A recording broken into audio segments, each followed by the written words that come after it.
live broadcast on 570 KLIF. We sincerely are grateful to you for participating with us in this special town hall meeting. On behalf of John David Wells, on behalf of our panelists who were kind enough to come here, we'll conclude our radio broadcast now, but as we have told our folks at the Federation for American Immigration Reform, I have to say it out loud every time, from FAIR, your audience questions are with us, and as we go off the live radio broadcast now, we're going to take those questions with the same rules applying that have thus far. So thank you all. Much more next on Stimulating Talk 570 KLF, although I don't know who it'll be.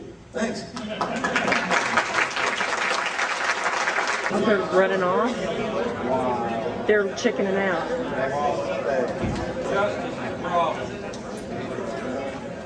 Everyone, that's just a quick bathroom break from Reverend Johnson. He is just going to the restroom and coming back. So he'll be right back in a moment, and then we'll immediately start with your questions. Okay. In a minute, we're going to move quickly. We'll start with the Garcia side. This question is, if people are so intent on coming to the U.S., because I'm going to paraphrase a little bit here, so intent on coming to the U.S. and living here permanently, permanent residence presumably, why don't they learn the language? They should. I strongly believe that everybody who lives in this country should learn English. It is the language of America. It is the language of the world.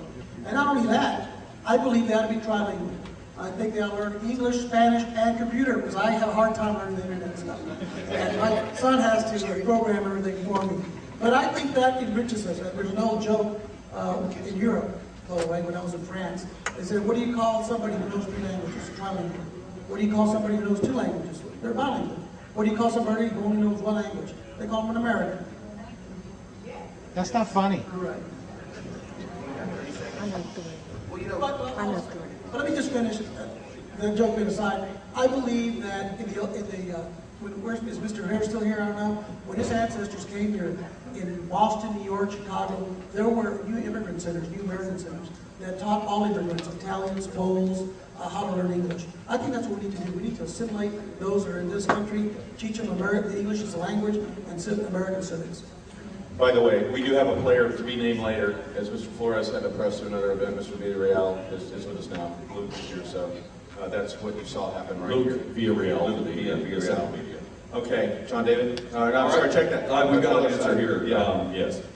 Yes. You can. I don't talk like that. Take it. Definitely, I think all Americans should learn how to speak English. We're not against people learning 4, 5, 6 languages, be my guess. That make us a stronger country.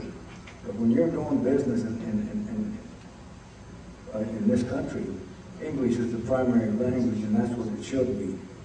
That's what should be taught in school, and that's what the Constitution is written on, English, and we should all learn English.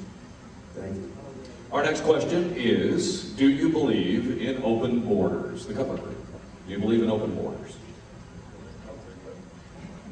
I think we know that one. Look, I don't want to see our country seal its border up. I'll tell you what I said at an event a couple of weeks ago. I said to the people in the audience who were trying to grapple with immigration, I said, well, all of you have done the job of an immigration inspector, whether you realize it or not. If you have a house with a front door, and you have a peephole and a doorbell, and if it's your custom that when someone rings the bell seeking to get in, if you look through the peephole before you open the door, then you're doing the job that immigration is supposed to do, but you're a lot better at it because you're all still alive. The problem is that I don't want to see America bar the door shut. I want it open selectively so that we know who we're letting in. And by the way, while we talk about borders, you know, 40% of the illegal aliens in the United States didn't run our nation's borders. The terrorists didn't run our borders. They came through ports of entry.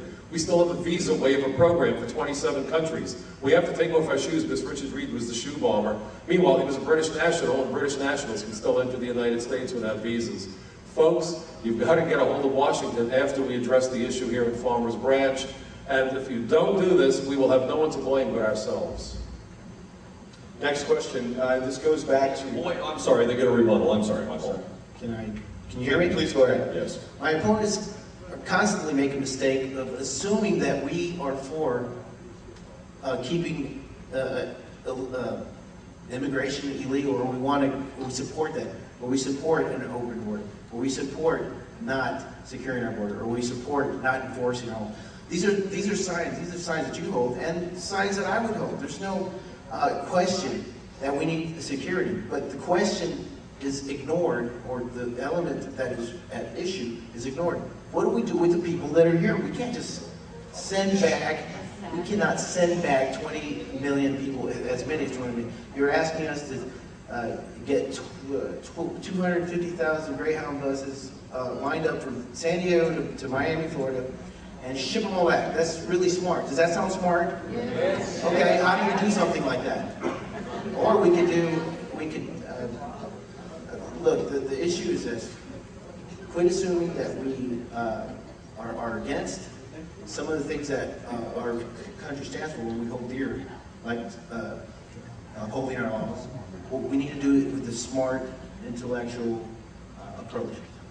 Next question here, and this will go, I believe, to the Garcia side first here.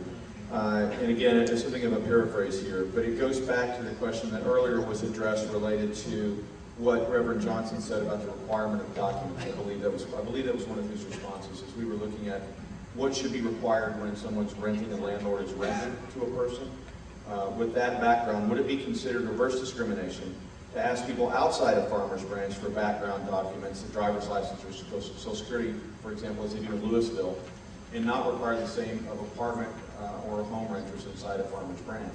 In other words, what is inappropriate about requiring a driver's license and a Social Security card before you rent to someone, given the fact that we have to produce those to vote and get on airplanes and do other things like that?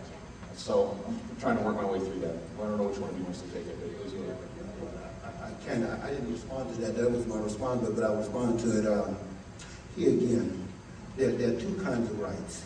The right to a home, to a decent place to live, is not a civil right. That's a God-given right. The right to get on an airplane or to drive a car, that's a legal right. That's a civil right. Now you see, to deny a family a place to live because of a piece of paper they have or they don't have, that's not right. You have to know the difference between, for me, it's about right and wrong. To deny a family the right to rent an apartment because of a piece of paper that they have or a piece of paper that they don't have, it's not right. Whether it's legal or whether it's illegal, it's not right. To deny somebody an inability to get on an airplane because they don't have a picture ID, that's a legal thing.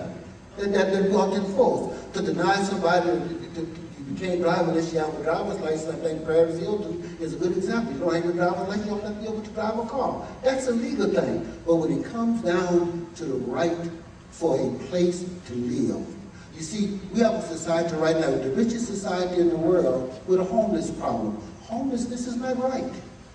No matter how you look at it, it's not right. Thank you, Reverend. Next, the Cutler Group to answer that question. Go ahead, Mr. Rodriguez. It is right. You need to find out who the individual is that's going to be renting that apartment. You've got to find out if he's here legally or not. It's like offering amnesty to an unknown number of millions of people. How can President Bush offer amnesty to a number that he doesn't know? He doesn't know we have 12, 20, 40 million people here. We need to find out who these folks are, what's wrong with them. It could be that they have a disease worse than the guy that shot those people in Virginia Tech. We don't know. The government doesn't know. I'd like to ask Mr. Johnson, does he have a driver's license? Reverend Johnson, excuse me. Reverend Johnson, yes, do you have? It was If I was, all right. It was a rhetorical. I realize that. If a policeman would stop you, would you show it to him? I'm sorry. If a policeman would stop you for a violation, would you show him your driver's license? Yeah, we can't have questions. But go ahead and wrap up, please. You've got 5 seconds. All right. That happens all the time with the driving. 5 seconds. Thank you. Especially Palm Okay. Ranch. All right. Okay, with that, we're going to say. And with that, that's going to end our debate. We want to thank you very much once again for coming. We want to thank all of our panelists for coming as well. Before you stand up and before you take off, we all owe a sincere debt of gratitude to the people from VAIR, and that's why I'm going to let this young lady